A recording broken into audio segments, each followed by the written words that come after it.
Recitation problem 4.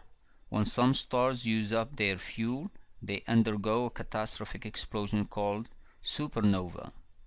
This explosion blows much or all of the star's mass outward in the form of a rapidly expanding spherical shell. As a simple model of the supernova process, assume that the star is a solid sphere of radius r that is initially rotating at 2.0 revolutions per day. After the star explodes, find the angular velocity in revolutions per day of the expanding supernova shell when its radius is 4 times larger, 4.0 r. Assume that all of the star's original mass is contained in the shell.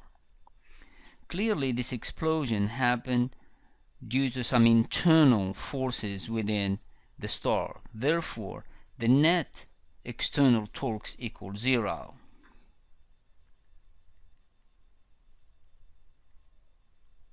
As a result, the angular momentum is going to be conserved.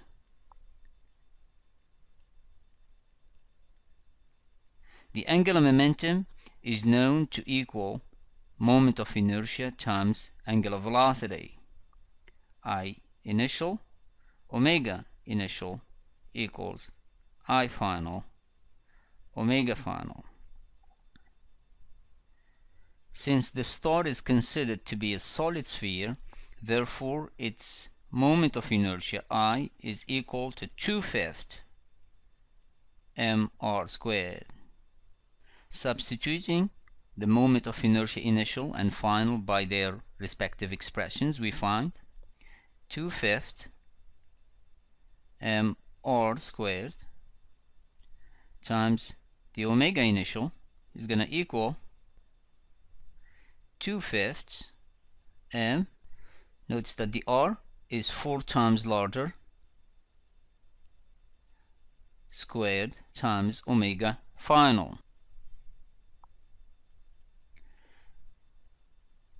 Notice that this mass and this mass are going to cancel. The 2/5 is going to cancel with this 2/5.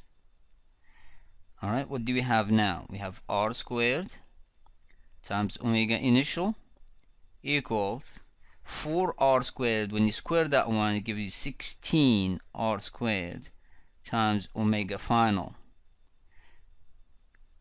This r squared is going to cancel with this r squared, and the final expression for the omega final is going to be omega final equals 1/16 omega initial.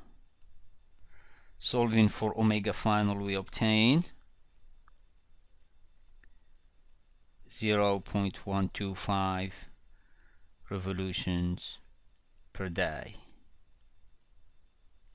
And the main reason why it slows down, because the mass now is distributed far away from the axis of rotation.